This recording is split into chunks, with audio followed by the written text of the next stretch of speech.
The ceiling fan in Priscilla Holloway's kitchen made the same rhythmic clicking sound it had made for the past 15 years, a quiet reminder that some things needed fixing, but never quite made it to the top of the list. She sat at the small breakfast table, checkbook open, pen hovering over the pay to the order of line. Ridgemont Property Management. $1,100. 3 years now. 36 months. She did the math again, even though she'd done it 100 times before. $64,800 in rent alone. The number sat heavy in her chest, somewhere between her heart and her stomach. "It's just temporary, Mom," Brielle had said back in 2021, her voice tight with stress. Baby Lucas crying in the background. Cole's promotion fell through, and with the new baby, we just need a few months to get on our feet. A few months had become 3 years. Priscilla signed the check, tore it from the book with more force than necessary. The ceiling fan clicked, clicked, clicked. Her phone buzzed. Kate Brennan's name lit up the screen. "Still coming to book club Thursday?" Kate's voice was warm, familiar as morning coffee. "Wouldn't miss it." Priscilla tucked the check into an envelope. "Just finishing up some bills." A pause. Kate had that way of hearing what you didn't say. "The rent again?" Priscilla pressed the envelope seal closed. "She needs me, Kate. They both do." "Pris." Kate's voice gentled. "How much is in your emergency fund now?" The emergency fund. What used to be Robert's life insurance money. $87,000 when he died 4 years ago. Now sitting at $12,340. She'd checked that morning. "Enough," Priscilla said. "Honey, that's not an answer."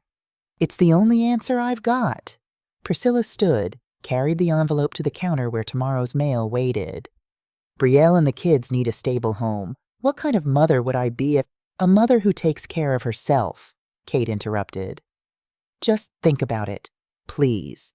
After they hung up, Priscilla walked through her house, the house she and Robert had bought in 1994 when Phoenix was still affordable, and their dreams still fit in a 3-bedroom ranch with a carport. The guest bathroom faucet dripped. Had been dripping since March. The carpet in the hallway was worn thin where she walked every morning. Her car, a 2015 Honda Civic with 156,000 miles, made a sound the mechanic called concerning but not urgent 6 months ago. Not urgent. Nothing in her life was urgent anymore, except keeping Brielle's life stable. Her phone buzzed again. This time a text from Brielle. "Hey, Mom, just wanted to let you know Emma's birthday party is next Saturday. Keeping it small this year, just close friends. But I'll send pictures. Love you." Priscilla stared at the message. Read it twice, 3 times. Close friends. Not her. She typed back. "Of course, sweetheart. Tell Emma happy birthday from Grandma. Maybe I could video call." The 3 dots appeared. Disappeared. Appeared again. Things get crazy with parties. "Let me see how it goes." "Let me see how it goes" meant no. Priscilla set the phone face down on the counter. Outside her kitchen window, the September sun beat down on her neglected garden. Tomatoes she'd meant to plant. Rose bushes Robert had loved that now grew wild and thorny. She pulled out her old accounting notebook, the one she'd been keeping since Brielle first asked for help. Each entry in her careful handwriting. Septi 1, 2021, rent. Down 800 Sept 15, 2021. Emergency car repair for B, $450 Octo 1, 2021, rent. Down to 800 Octo 12, 2021. Lucas's medical bills, $680, on and on. Page after page. The current total, including gifts, plane tickets for visits that got canceled, the stroller, the crib, the endless Amazon packages, $75,320. $75,320. She closed the notebook, poured herself a glass of water she didn't drink. The ceiling fan clicked its judgment. When Kate showed up Thursday evening for their standing coffee date, they'd given up pretending book club was actually about books years ago. Priscilla had already practiced her smile. "You look tired," Kate said, setting a box of pastries on the table. She'd brought the expensive kind from that bakery on Camelback Road, the one Priscilla told herself she couldn't afford anymore. "I'm fine." Kate pulled out a chair, sat down without being invited.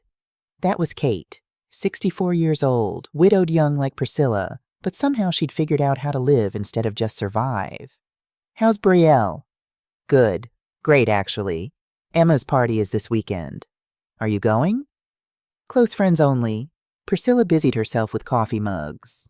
You know how it is with kids' parties. Chaos. Priscilla Ann Holloway. Kate's voice had that edge now, the one she used when she was done being gentle. Look at me. Priscilla turned. Kate's face was kind but firm. They're using you.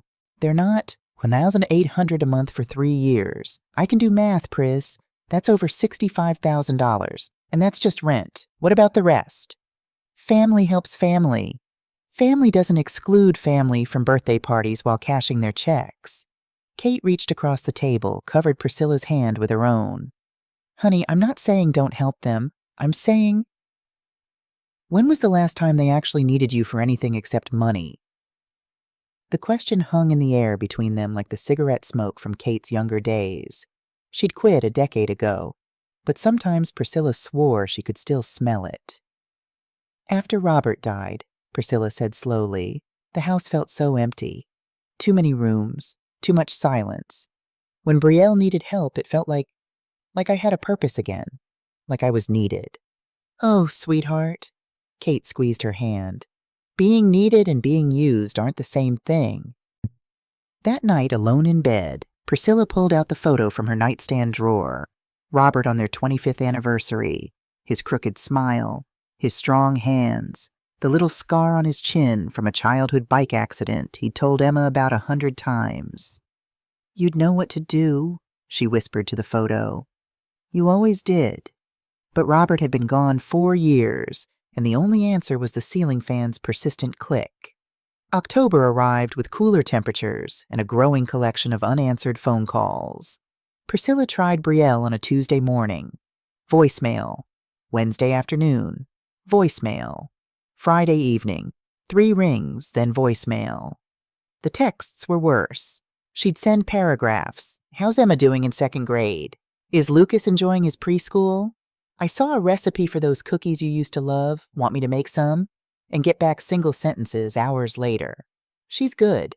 Yeah, he likes it. That's sweet, Mom, but we're good. On October 15th, Priscilla saw on Facebook, because Brielle posted everything on Facebook, that they'd gone to the pumpkin patch. There was Emma in her purple jacket holding a tiny pumpkin. Lucas covered in hay. Cole with his arm around Brielle, both of them smiling at the camera. The caption, Fall vibes with my favorite people. # blessed by family time. Her favorite people. The comment section filled with hearts and fire emojis. Priscilla commented, Emma looks beautiful. Wish I could have joined you? No response. 3 days later, she called again. This time, Brielle answered. 4th ring, slightly breathless. Mom, hey, I'm actually just running into Target. Can I call you back? Sure, honey. I just wanted to... Great, thanks. Talk soon. Click. She never called back. Priscilla told herself it was fine. Young mothers were busy. She remembered how overwhelming it had been when Brielle was small. The constant needs, the exhaustion, the way time disappeared into diapers and dishes and trying to keep a tiny human alive. But she also remembered making time for her own mother. Sunday dinners, holiday visits, phone calls that lasted more than 3 minutes. On October 28th, Priscilla bought Halloween costumes, a unicorn for Emma, size 7, she'd grown so fast, a dinosaur for Lucas, he'd been obsessed with dinosaurs all summer, according to Facebook. She drove to the post office, paid for priority shipping, $47.25. The package was delivered on October 31st, according to the tracking number. Halloween Day. No text, no call, just a photo posted that evening. Emma in the unicorn costume, Lucas in the dinosaur, both grinning. Cole and Brielle dressed as superheroes. Caption, cutest trick-or-treaters on the block. So grateful for these moments. Priscilla stared at her phone screen until it went dark. Then she cried in her bathroom where no one could hear and hated herself for being so weak. The call about Thanksgiving came on November 8th. Priscilla had been planning the menu for weeks. Robert's famous herb turkey, her mother's stuffing recipe, sweet potato casserole with the pecan topping Emma loved. "Mom?" Brielle's voice was different, careful. "I need to talk to you about Thanksgiving." Priscilla's heart sank before her daughter even finished. "We've decided to go to Diane's this year, Cole's mom. She's getting older, and we want to spend time with her while we can." Diane Matthews was 63. Priscilla was 67. "Oh," the word came out smaller than she intended. That makes sense. You understand, right?" Brielle sounded relieved. "It's important for the kids to have time with Cole's side of the family, too." "Of course." Priscilla forced brightness into her voice. Years of teaching elementary school had taught her how to fake enthusiasm. "You should definitely be with family." The irony of that statement didn't seem to register with Brielle. "Thanks, Mom. You're the best. Oh, and the rent check cleared. Thank you so much. You're a lifesaver." After they hung up, Priscilla sat at her kitchen table and stared at the Thanksgiving menu she'd been working on. All those recipes, all that planning, all that hope. She crumpled the paper and threw it in the trash. Then she pulled it back out, smoothed it flat, and tucked it in a drawer. Maybe next year. That's what she'd been telling herself for 3 years now. Maybe next year. Kate called that evening. Priscilla suspected Diane, the book club coordinator, had a group text going about checking on the sad widow. "I'm fine," Priscilla said before Kate could ask. "You're always fine." "What else should I be?" "Angry." The word hung in the air. Priscilla looked out her kitchen window at the darkening sky, the street light flickering on across the road. "Getting angry won't change anything." "Maybe not," Kate said. "But swallowing it will eat you alive." On Thanksgiving Day, Priscilla ate a turkey sandwich alone and watched football games she didn't understand. The November rent payment, $1,800, had already cleared her account on the 1st. At 8:47 p.m., her phone buzzed. A photo from Brielle. Everyone around Diane's elaborate dining table. Diane at the head. Cole and Brielle on one side. The kids in high chairs. Cole's brother and his wife on the other side. Caption: "So thankful for family." Priscilla zoomed in on Emma's face. Lucas's sticky fingers. The chandelier she'd never seen. The life happening without her. She didn't respond to the photo. Just set her phone down and went to bed at 9 o'clock, even though she wasn't tired. The ceiling fan clicked through another night. Priscilla had been wrapping presents for 3 days. Emma's gifts filled one corner of the guest room. Books, art supplies. The American Girl doll Brielle had mentioned Emma wanted back in August. For Lucas, building blocks, toy trucks, a stuffed elephant because Brielle said he'd been obsessed with elephants lately. On the bed lay the blanket. 3 months of work, evenings in front of the television, her fingers moving automatically through patterns her mother had taught her 50 years ago. Soft blue yarn with white stars. She'd imagined wrapping it around Emma's shoulders, the weight of it, the warmth. Every stitch had been infused with hope, with love, with the desperate belief that this Christmas, things would go back to how they used to be. She'd already bought her plane ticket. December 23rd, returning December 27th. 4 days in California with her family. 4 days that would fix everything. The phone rang at 2:17 p.m. on December 15th. Priscilla was in the middle of folding tissue paper, trying to make the doll's box look professional. "Hey, Mom." Brielle's voice had that quality again. That careful, walking on glass tone. "Hi, sweetheart. I was just wrapping Emma's presents. You should see this doll, her eyes closed and everything, and... Mom, we need to talk." 4 words. Has anything good ever followed those 4 words? Priscilla set down the tissue paper. Outside her window, December sun blazed down.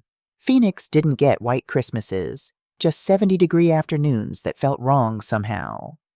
Okay, a pause. Car sounds in the background. Brielle was driving, making this call where she couldn't be seen, couldn't be confronted face to face. "Cole and I have been discussing Christmas and..." Brielle exhaled. "We think it's better if you don't come this year." The words didn't make sense at first. Priscilla heard them individually. Better, don't, come. but strung together, they formed something impossible. What? We need time as our own family unit. Cole's been really stressed with work and having guests, even family. It's just too much right now. Guests. Brielle called her a guest. I'm not a guest, Brielle. I'm your mother. I'm their grandmother. I know, Mom, but something broke inside Priscilla. Something that had been cracking for months, maybe years, finally split clean through. I've given you everything. Her voice rose, sharp and unfamiliar in her own ears. $75,000 over 3 years. 3 years of rent, gifts, emergencies, all of it. And now I can't even see my grandchildren on Christmas? Silence. Then Brielle's voice, cold in a way Priscilla had never heard before. We never asked you to keep track. Keep track? You think... Priscilla stood up, pacing now. You'd be homeless without me. You and Cole and those kids would be living in your car without my money. That's not fair. Fair? You want to talk about fair? Priscilla was shouting now, months of swallowed words erupting. You don't answer my calls. You exclude me from birthdays. You take my checks and post your perfect little family photos, and I'm just an ATM you visit twice a year. Mom, don't mom me. Not when you're telling me I can't see my own grandchildren because your husband doesn't want me around. She heard Brielle's intake of breath. Then quietly, deliberately, this is exactly why we need space. You're being manipulative, using money to control us. Cole says, I don't give a damn what Cole says. The line went dead. Priscilla stared at her phone, her hand shaking. The screen showed the call time. 4 minutes, 17 seconds. 4 minutes to destroy what was left of their relationship. She called back immediately. Blocked. Texted. Brielle, I'm sorry. I didn't mean read receipt. No response. Texted again. Please. Let's talk about this. I'll stay away if you need space. Just let me see the kids. Read receipt. No response. The present stared at her from across the room. The blanket, carefully folded. 3 months of knitting. 3 years of checks. A lifetime of love. Apparently meaningless. Christmas Eve arrived with the kind of silence that feels like judgment. Priscilla woke at 4 a.m. and couldn't fall back asleep. She lay in the darkness, listening to her house settle. Creaks and groans that used to feel like companionship, but now just emphasized how alone she was. Pastor Sullivan had come by on December 20th. She'd called him in a moment of desperation, the kind of 2 a.m. panic where you reach for anything that might make sense of chaos. Have you prayed about it? He'd asked, sitting in her living room with the gentle patience of someone who'd counseled hundreds of lost souls. I've prayed about nothing else. And what does God tell you? Priscilla had laughed, bitter, exhausted. He's being pretty quiet on this one, Pastor. Maybe because you already know the answer and you're afraid of it. Now at 4 a.m. on Christmas Eve, his words circled her mind like vultures. You already know the answer. She got up, made coffee she didn't drink, opened her laptop at the kitchen table. The property management portal loaded slowly. Her internet was the cheap plan, the one that buffered during movies but saved her $40 a month. Everything in her life had become about saving money while bleeding it elsewhere. She navigated to the lease agreement. Ridgemont Property Management, 2847 Oleander Drive, Riverside, CA. The house Brielle and Cole couldn't afford. The house with the backyard Emma loved. The house with Lucas's room painted with clouds. The house that existed because Priscilla Holloway signed her name and promised 1-800s every month. She opened a new tab, pulled up her bank account. Checking. $3,147.18. Savings. $12,340.667. Total, $15,587.85. At 67 years old, a widow living on Social Security and a small teacher's pension, she had $15,000 to her name. Her roof needed replacing. Estimate from last spring, $8,200. Her car made that sound. The kitchen faucet dripped. She'd canceled her own health insurance supplemental coverage because it was $215 a month she didn't really need. but Brielle needed a 4-bedroom house in a good school district. Priscilla pulled out the shoebox from the cabinet above the refrigerator, the one she'd been keeping since Robert died. Letters from Brielle. She opened the first one, dated June 2019, 2 months after Robert's funeral. Dear Mom, I know these past months have been impossible. Losing Dad. I can't even imagine what you're going through. But I want you to know, I'm here. Always. You took care of me my whole life. Now it's my turn to take care of you. You're not alone. You'll never be alone. I love you more than anything. Brielle Priscilla's hands shook as she read. Then she opened another letter, this one from Emma's 5th birthday in 2022. Mom, thank you so much for the birthday money for Emma. You're too generous. Seriously, you don't have to do so much. But she's going to love her party. I know I don't say it enough, but you're the best grandma those kids could ask for. They're so lucky to have you. Love always, Brielle. When had too generous become not generous enough? When had you're the best grandma become don't come for Christmas? Priscilla opened the spreadsheet she'd been maintaining. 3 years of data, meticulously recorded. 2022. Rent, $21,600. Emma's medical emergency, $1,200. Cole's temporary setback, $2,500. Birthday or Christmas gifts, Bonnie $800. Missy, emergencies, $3,200. Total $3,300. 2023. Rent, $21,600. Lucas's daycare deposit, $1,500. Car repairs, $800. Birthday/Christmas gifts, $2,100. Misk, $2,800 total, $29,800. 2024 through December. Rent, $21,000 to $21,600. Cash flow problems, $1,200. Birthday/Christmas gifts, $2,420. Miscati, $900 total, $26,020 total, $86,220. $86,220. She'd miscalculated before. It was worse than she thought. Priscilla stood and walked through her house. This house she and Robert bought in 1994 for $112,000. This house worth maybe $380,000 now, if she wanted to sell. This house with the dripping faucet and worn carpet and roof that needed replacing. This house where she lived alone because she'd been funding someone else's life. At 5:30 a.m., as the Phoenix sky began to lighten, Priscilla returned to the laptop. She pulled up the lease agreement again. Read the termination clause. Either party may terminate this agreement with 30 days written notice.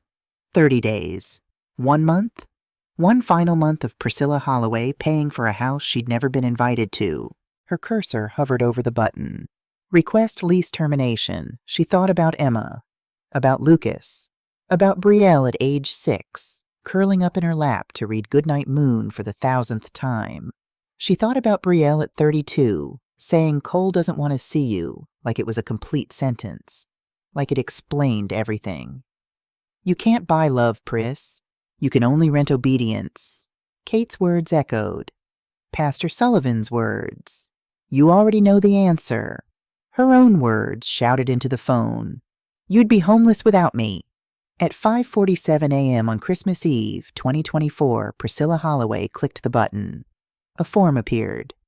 Reason for termination? She typed. Financial hardship. Can no longer maintain payments. Effective date? Her fingers hesitated.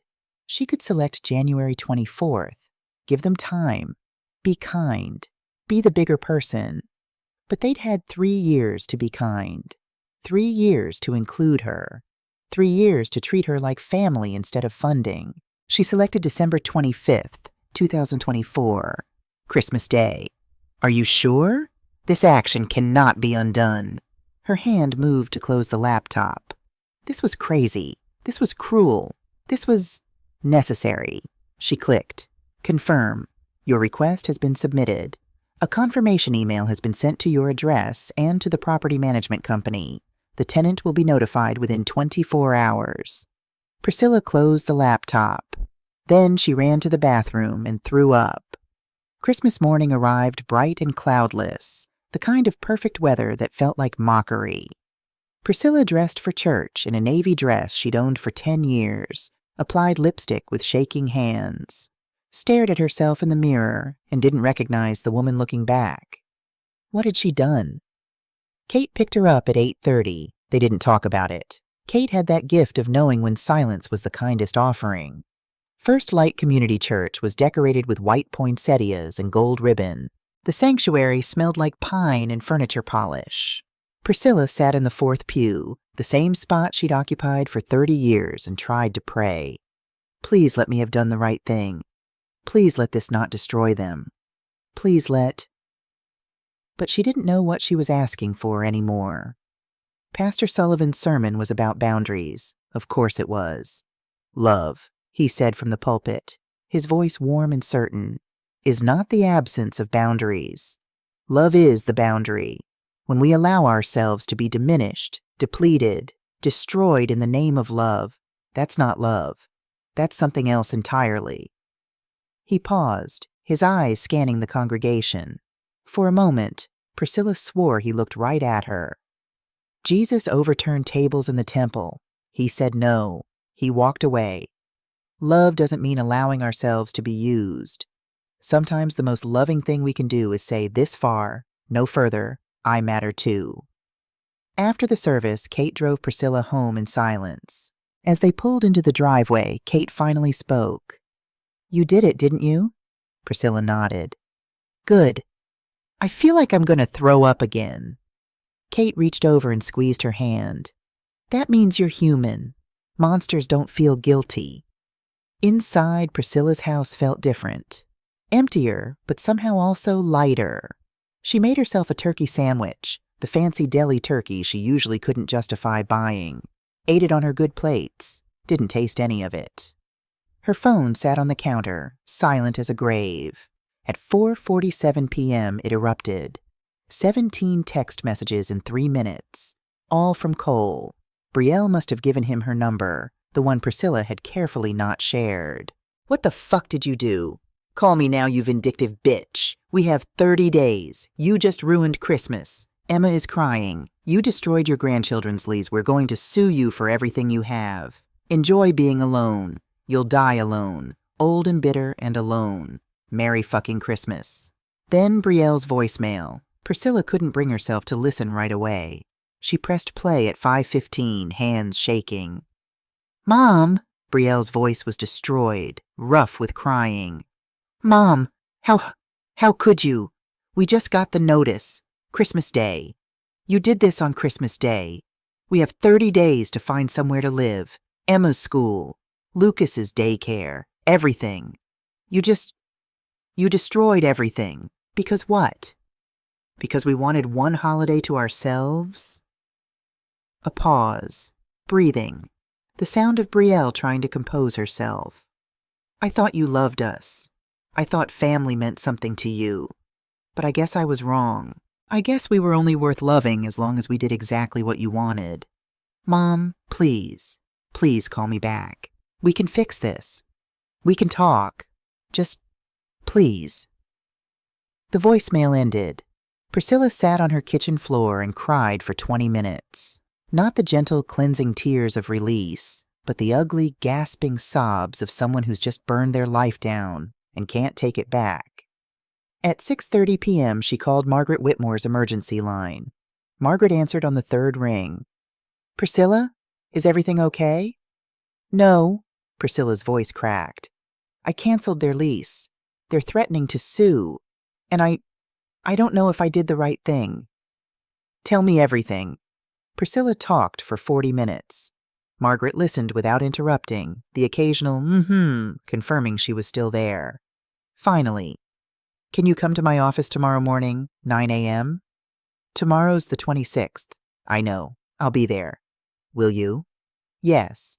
After they hung up, Priscilla stood at her kitchen window and watched the sunset paint her neighborhood in shades of orange and pink. Somewhere in California, Emma and Lucas were probably asleep. Brielle was probably crying. Cole was probably planning his revenge. And here she was, alone, exactly as Cole had predicted.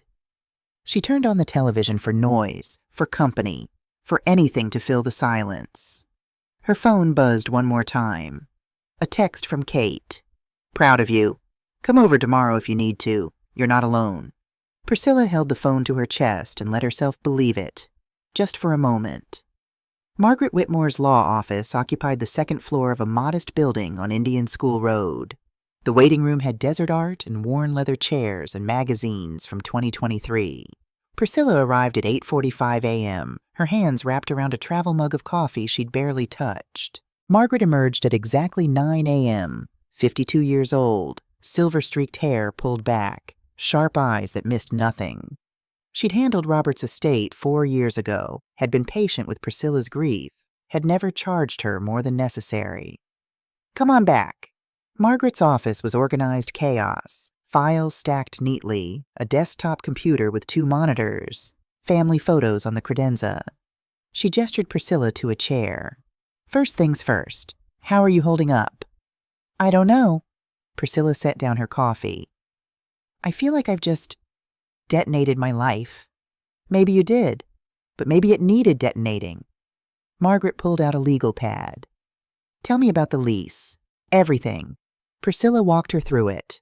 The original request in 2021, the just temporary promise, the 3 years of payments, the systematic distancing, the Christmas rejection, the cancellation. Margaret took notes, her face neutral. When Priscilla finished, she looked up. You said they're threatening to sue. On what grounds? Cole said, breach of contract? Emotional distress? I don't know. He was screaming about everything we have. Margaret's mouth tightened. Let me see the lease agreement.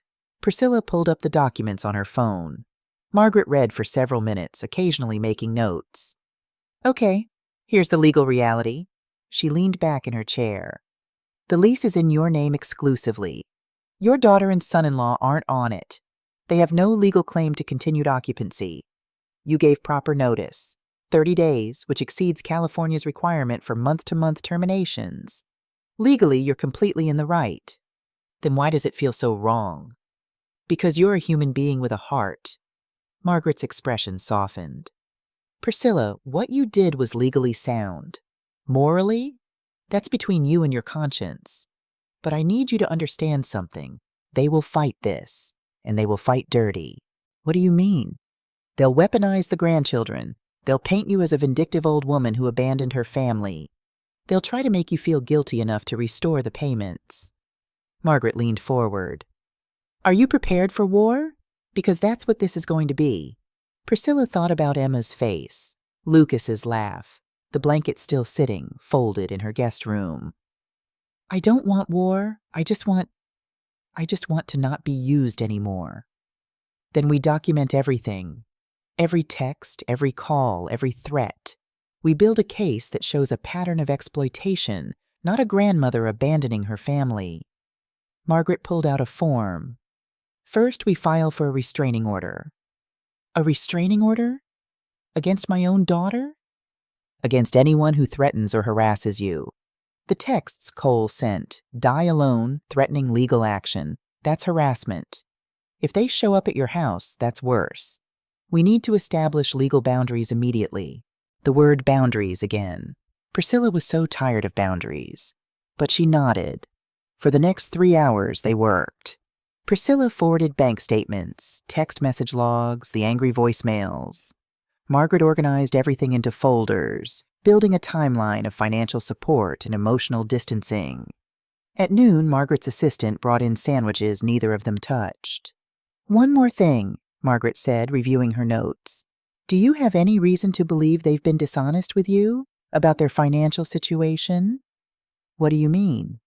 You said Cole told you his promotion fell through, that they were struggling. But if they were truly destitute, there would have been other options. Family assistance, payment plans, downsizing. Instead, they went straight to having you pay for a house they couldn't afford.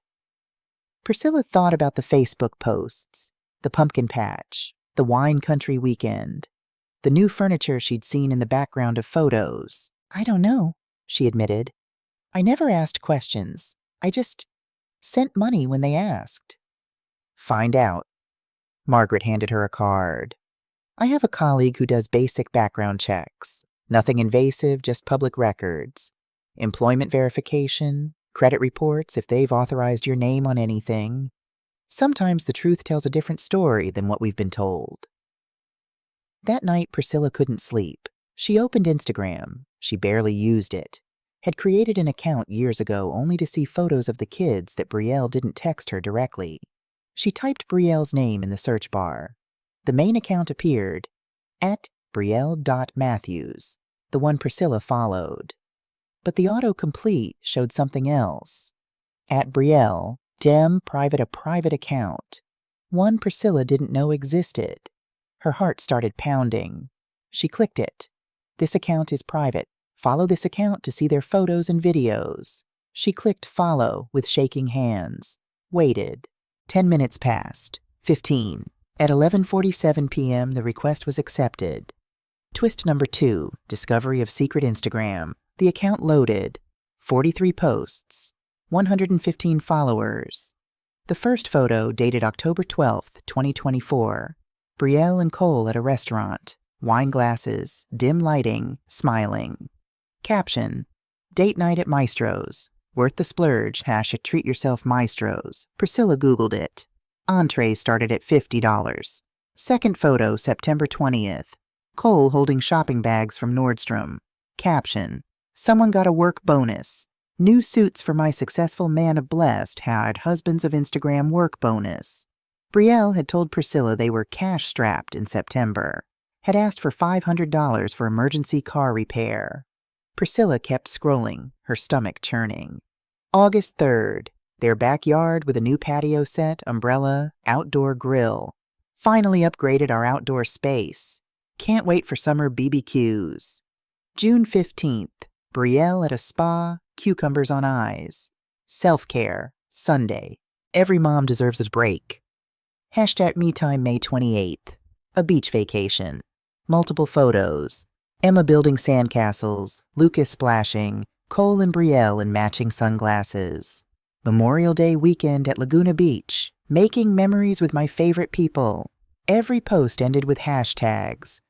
#blessed and grateful and family time, living our best life. Comments from friends. You guys work so hard. You deserve it. Love this for you. Your life is goals. Brielle's responses. We really do work hard. So grateful for everything we have. Priscilla took screenshots, one after another, the evidence of a life she'd been funding while being systematically excluded from it. At 12:30 a.m., her phone rang. Unknown number. She answered without thinking. You're still awake.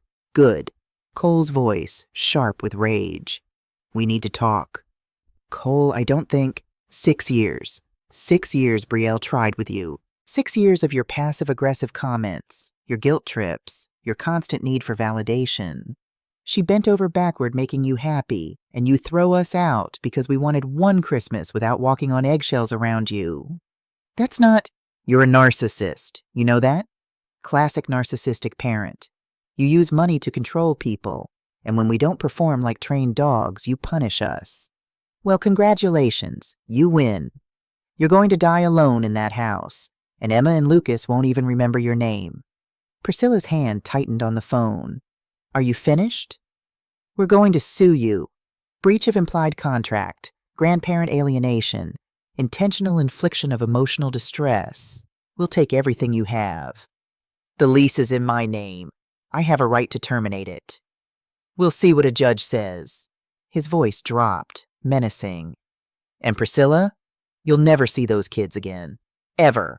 I'll make sure Brielle understands what you are. They'll forget you existed. The line went dead. Priscilla sat in the darkness, her whole body trembling. Then she opened her voice recording app and cursed herself for not thinking to record the call. But she had the screenshots, the text messages, the threats. At 1 a.m., she forwarded everything to Margaret with a message. He called, threatened me, made good on his promise to fight dirty. Margaret responded within minutes. Document everything. Don't answer unknown numbers. I'm filing the restraining order tomorrow. This just became a lot more serious. The knock came at 7:15 p.m., just as Priscilla was cleaning up from dinner. She wasn't expecting anyone. Kate had gone to Tucson to visit her sister. Pastor Sullivan was at a church retreat. Margaret had told her to call if anything happened, but surely Cole and Brielle wouldn't. Another knock. Harder. Insistent. Priscilla moved to the window, peeked through the curtains. Cole's rental car sat in her driveway. Cole himself stood on her porch, Brielle behind him, both of them looking exhausted and desperate and dangerous. 6-hour drive from California. No warning, no call. Margaret's voice in her memory. If they show up at your house, call the police immediately. Do not open the door. But Priscilla's hand was already moving toward the doorknob.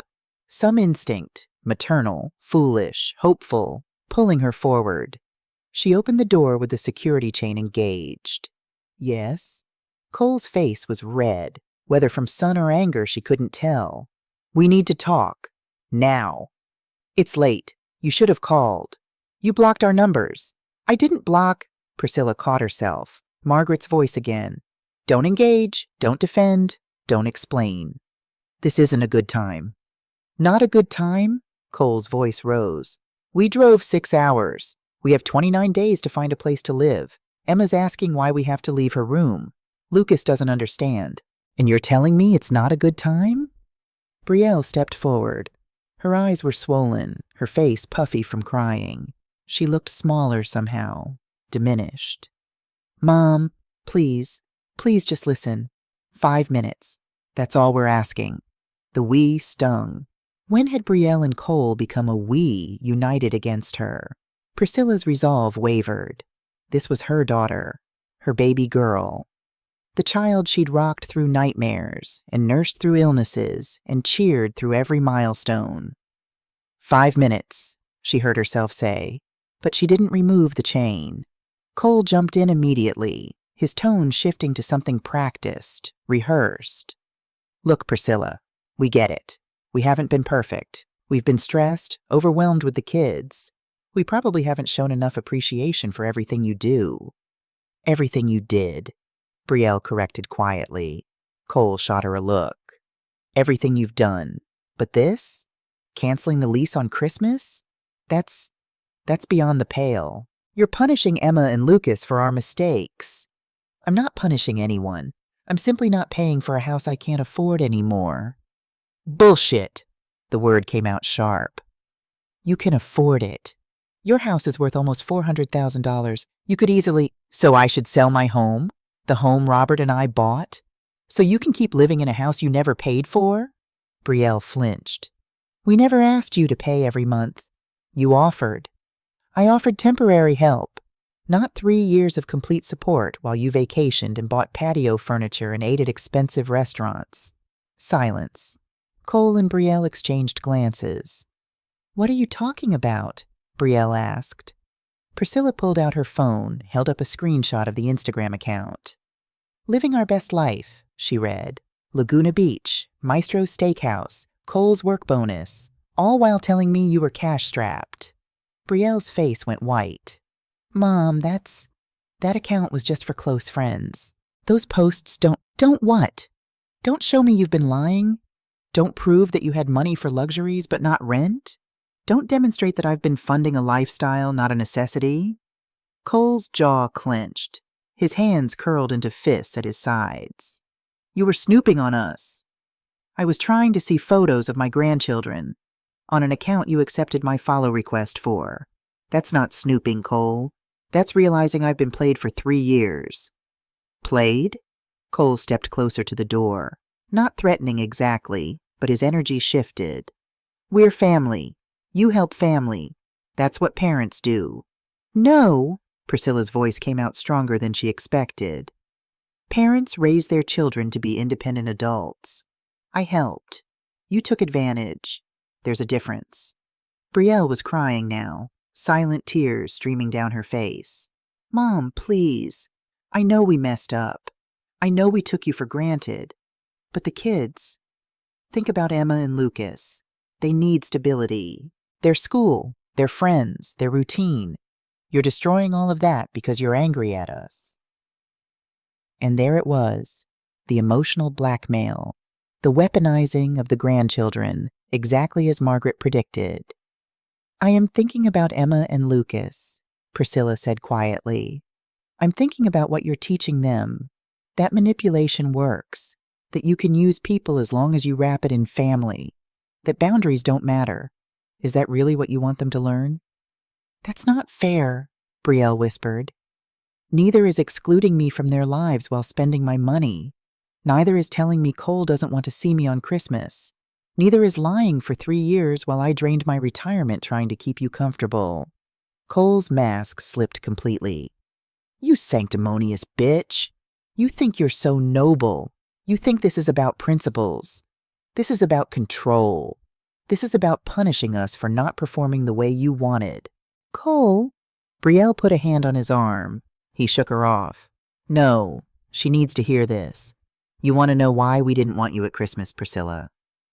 Because everything becomes about you. Every conversation, every holiday, every visit. It's all about managing your feelings, walking on eggshells, making sure you feel appreciated. It's exhausting. Brielle's been in therapy for a year trying to deal with the guilt you pile on. Priscilla felt the words like physical blows. That's not... I never meant to... Intent doesn't matter. Impact does. And the impact is that my wife has anxiety attacks before your phone calls, that we can't make decisions without wondering if you'll approve, that we've been trapped in this suffocating dynamic where love comes with a price tag. Brielle was shaking her head, tears streaming faster now. Cole, stop. That's not... It's true and you know it, he said. Then back to Priscilla. So yeah, we took your money. Because you offered it, then held it over our heads. You want us grateful? We're drowning in gratitude. We're suffocating in it. Priscilla's hand moved to close the door. Get off my property. We're not done. Yes, you are. You've made your position clear. You used me because I let you, and I'm done letting you. You have 29 days. I suggest you start looking at apartments. Cole slammed his hand against the door frame. The chain rattled but held. You're going to regret this. We will sue you. We will take everything. And those kids will grow up knowing their grandmother chose money over them. No. Priscilla met his eyes. They'll grow up knowing their parents chose entitlement over integrity. Now leave or I'm calling the police. She closed the door, locked it, stood with her back pressed against the wood, listening to them argue on the other side. Cole's voice. This is your fault. If you'd just managed her better... Brielle's, don't put this on me. She's your mother. Footsteps, car doors, the engine starting, the crunch of gravel as they pulled away. Priscilla slid down the door until she was sitting on the floor. Her whole body shook. Adrenaline, fear, grief, all of it crashing through her at once. She pulled out her phone with trembling hands and called Margaret's emergency line. They came to my house, she said when Margaret answered. Cole threatened me again, said they're going to sue for everything. I need that restraining order. Today. I'll file the paperwork first thing tomorrow morning, Margaret said, her voice calm and steady in the chaos. Priscilla, listen to me. This is your point of no return. They know you're serious now. They're going to escalate before they accept defeat. Are you ready?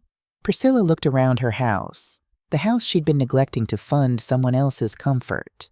The worn carpet, the dripping faucet, the roof that needed replacing. Her house, her life, hers. Yes, she said. I'm ready. The lawsuit arrived via certified mail. Priscilla signed for it with hands that had stopped shaking. She'd learned to expect the worst now. $50,000 in damages, reinstatement of lease, emotional distress, breach of implied contract.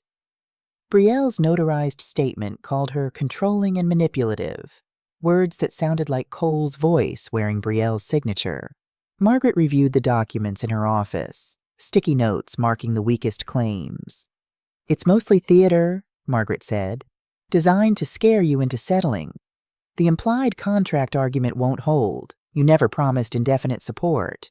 But litigation is expensive. If it goes to trial, you're looking at $10,000 to $15,000 in legal fees. $10,000 Priscilla didn't have to defend herself against her own daughter. What are my options? We file a motion to dismiss, argue their claims fail as a matter of law.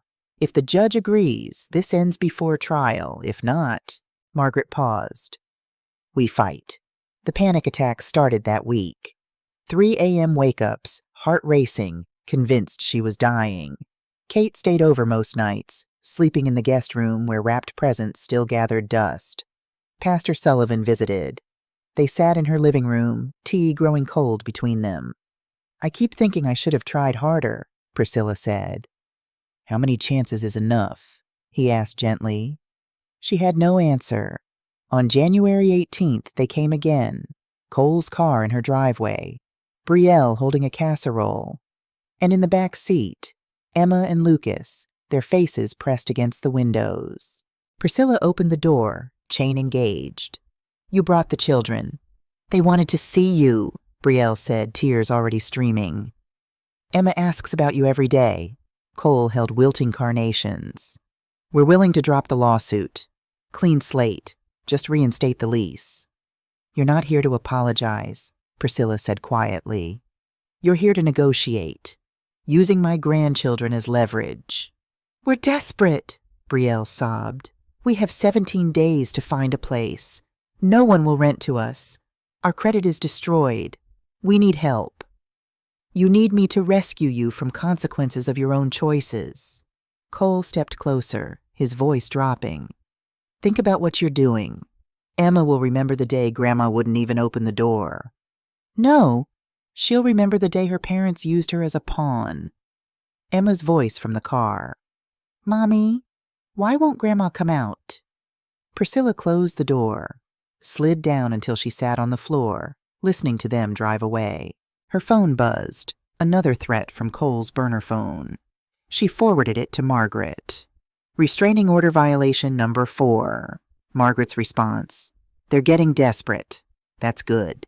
Desperate people make mistakes. The next 3 weeks blurred into anxiety medication and sleepless nights and preparing for February 10th. Court day. The day everything would be decided. The Maricopa County Courthouse was all glass and steel and institutional intimidation. Margaret met Priscilla in the lobby, sharp in her gray suit. Short and procedural, Margaret said. We're arguing their claims fail as a matter of law. With any luck, the judge dismisses without trial. The courtroom was smaller than TV courtrooms. Judge Patricia Winters, 60-something, silver hair, eyes that missed nothing, reviewed the file. Mr. Finch, you may proceed. David Finch, Cole and Brielle's attorney, stood uncomfortably. Your Honor, my client suffered significant harm when Mrs. Holloway abruptly terminated housing support. Mr. Finch? Judge Winters interrupted. The lease is in the defendant's name exclusively. How is terminating one's own lease actionable? The arrangement was understood to be long-term. My clients made life decisions, based on free housing. The judge looked unimpressed. Did they pay rent? No, Your Honor, but... So they paid nothing, had no written agreement, and are suing because free housing ended. Finch stumbled through arguments about emotional distress and family obligations. Judge Winters looked increasingly skeptical. Counsel, she said to Margaret. Margaret stood, placed her tablet on the bench. Your Honor, may I present evidence? For 15 minutes, Margaret walked through the documentation. 86,220s in support over 3 years. Text messages showing systematic exclusion. Instagram posts of luxury purchases while claiming poverty. Recordings of Cole's threats. Judge Winters watched, her expression darkening. Your clients received over $86,000, she said to Finch. They excluded Mrs. Holloway from family events. They violated restraining orders multiple times. And now they're suing for emotional distress because she stopped paying their bills. She turned to Cole and Brielle. Stand up, both of you. They stood. Brielle crying. Cole's face purple with rage. Did you receive $86,000 from Mrs. Holloway? We did, but... Cole started. Yes or no? Yes. Did you exclude her from Christmas? Silence. Did you violate a restraining order by threatening her at her home? Yes, Cole finally admitted. Your Honor, Brielle said suddenly, her voice raw. May I say something? Judge Winters raised an eyebrow. This is irregular. Please, I need to say it. Finch looked panicked. Mrs. Matthews, I strongly advise— I don't care. Brielle turned to face Priscilla. Mom, you were right. About everything. Cole's been controlling me for years. The therapy I went back to is helping me see it. Brielle, what are you doing? Cole hissed. Telling the truth. She turned to the judge. My mother didn't manipulate us. We manipulated her. I pushed her away while taking everything she had. This lawsuit was Cole's idea. I went along because I couldn't admit I was wrong. Tears streamed down her face. I withdraw my participation. I know it's too late, but Mom, I'm so sorry. The courtroom was silent. Judge Winters studied Brielle, then spoke more gently. I appreciate your honesty, Mrs. Matthews. She turned to the full courtroom. Motion to dismiss granted. All claims dismissed with prejudice. Restraining order extended 1 year against Mr. Matthews specifically. Mrs. Matthews, you're excluded from that order should you wish to contact your mother appropriately. She banged her gavel. Court adjourned. Outside, Priscilla sat in Kate's car, staring at nothing. You won, Kate said. I just watched my daughter realize her marriage is destroying her. What did I actually win? Your dignity, your right to say no. That night, Priscilla's phone rang at 11:47 p.m. Unknown number. Mom, Brielle's voice, small and broken. I'm leaving him. I filed for divorce today. Emergency custody. I'm at Diane's, Cole's mom. She's been documenting everything, helping me see clearly. Are you safe? For now. Mom, I don't expect forgiveness. I just needed you to know you were right to cut us off. If you hadn't, I might never have seen how bad it got. I love you, Brielle. Even when I was furious, I loved you. I know. I finally know. The letter arrived 2 weeks after court. Cream stationery, careful cursive. Dear Priscilla, I'm Diane Matthews, Cole's mother. I owe you an apology. I've known for over a year that my son was abusing your daughter, financially, emotionally. I said nothing. That was cowardice. Brielle and the children are with me now. She's filed for divorce. Cole has supervised visitation only. I'm writing to ask if you'd be willing to video call with Emma and Lucas. Not with Brielle yet, just you and your grandchildren, so they know you didn't abandon them. You owe us nothing. But I'm asking for the children's sake. Respectfully, Diane Matthews Priscilla called the number provided. They talked for 90 minutes. Diane explaining Cole's control, the monitoring of Brielle's phone, the isolation tactics. How she'd been building evidence, waiting for Brielle to be ready. Why didn't you tell me? Priscilla asked. Because I'm a coward. And because I kept hoping my son would change. Diane's voice broke. Parents always hope, even when hope is just denial. They arranged a video call for Saturday. At exactly 10 a.m., Priscilla clicked accept. Emma's face filled the screen. Older, missing another tooth, but those same bright eyes. Grandma Prissy, she shrieked. You're real. Hi, sunshine. Priscilla's voice broke. I missed you so much. Where have you been? Mommy said you were sick, then mad, and I didn't understand. Emma, breathe. Diane's voice came from off-screen. Lucas appeared, suspicious. You're Gamma Prissy? I am. Mommy cried about you. The words hit like a blow. I know, sweetheart. Sometimes grown-ups have disagreements, but it's getting better now. They talked for 45 minutes. Emma showed drawings, pages saved carefully. Lucas showed toy trucks. They told her about new school, about Diane's cat, about everything and nothing. When the call ended, Priscilla sat in silence. They remembered, she whispered to Kate. Of course they did. You're their grandmother. The envelope was hand-addressed, Brielle's familiar handwriting. Priscilla almost didn't open it. Finally, she did. Dear Mom, I don't know if you'll read this. I don't deserve for you to read it. I was wrong. Not just about Christmas, about everything. For 3 years, I took your money and convinced myself I was entitled because I was your daughter. Cole made it easy. He said you wanted to help, that it was your joy to support us. But I knew, every time you called and I didn't answer, every time you asked to visit and I made excuses, I felt the wrongness of it. I'm in therapy 3 times a week now, learning about codependency, about how abuse victims become abusers in different ways. Learning I need to build a life that's actually mine. The divorce is final next month. I have full custody. Cole has supervised visits. He's bitter and blames everyone but himself.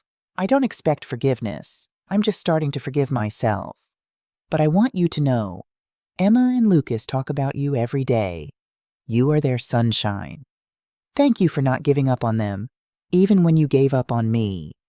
Maybe someday when I'm stronger, we can talk. Really talk. I love you, Mom. I'm sorry I forgot how to show it without it costing you everything. Brielle Priscilla read it 3 times, then wrote back. Dear Brielle, I read your letter. You're right. You made choices that hurt me. And I made choices too. I used money to keep you close because I was afraid of being alone after your father died. We both used each other in different ways. I don't know what our future looks like. That girl and that woman don't exist anymore. But maybe we can be 2 women who love each other, respect each other, and build something new. Slowly, with real boundaries. I'm proud of you for leaving Cole, for getting help, for facing hard truths. That takes courage. When you're ready, I'm here. Not with money, not with solutions, just with presence. I love you too. I never stopped. Mom, 6 months after canceling the lease, Priscilla's life looked completely different. The $2,800 monthly payment now funded home repairs, savings, small luxuries. She'd replaced her car's transmission, fixed the roof, joined Kate's pottery class where she was terrible but laughed anyway. Weekly video calls with Emma and Lucas became the highlight of her week. Monthly visits to Oregon, Diane's house, where they baked cookies and went to the zoo and built blanket forts. Brielle got her own apartment in July. Small, modest, entirely hers. They'd had 3 supervised phone calls. Awkward, careful, real. Working toward an in-person meeting in September. Cole's bankruptcy finalized. He lost his law license temporarily. Lived in a studio apartment, bitter and alone, blaming everyone but himself. On a Saturday morning in August, Priscilla sat on her back porch with Coffee and Sunny, the golden retriever rescue she'd adopted in June. Kate was coming over for lunch. Pastor Sullivan had invited her to lead a support group for family financial exploitation. Her phone buzzed. Emma, video calling early. Grandma, guess what? Mommy says when we're settled, maybe you can visit our new place. Priscilla smiled. I'd love that, sunshine. And Mommy's been practicing. She wants to talk to you. Like really talk. She's nervous, but she's ready. Tell her I'm ready too, when the time is right. After they hung up, Priscilla pulled out her journal. August 15th, 2025. People ask if I regret canceling that lease, if I'd do it again. Every time I say yes. Not because it felt good, it didn't. Not because it fixed everything, it hasn't. But because it taught me that love without respect isn't love. Generosity without boundaries is servitude. And sometimes the most loving thing you can do is say, no more. I didn't lose a daughter by stopping the payments. I'd already lost her the moment she chose my money over my presence. I just finally accepted what was already true. Now, I'm rebuilding my savings, my home, my relationship with grandchildren, maybe eventually my relationship with Brielle. But this time, we build on truth, on boundaries, on mutual respect. This time, we build something that lasts. Sunny nudged her hand. Kate's car pulled into the driveway. Emma's drawing was pinned to her refrigerator. I love Grandma Prissy and crayon rainbows. Priscilla closed the journal and stood up, ready to live. Not the life she'd imagined, not the family she'd hoped for, but a life that was finally, genuinely hers.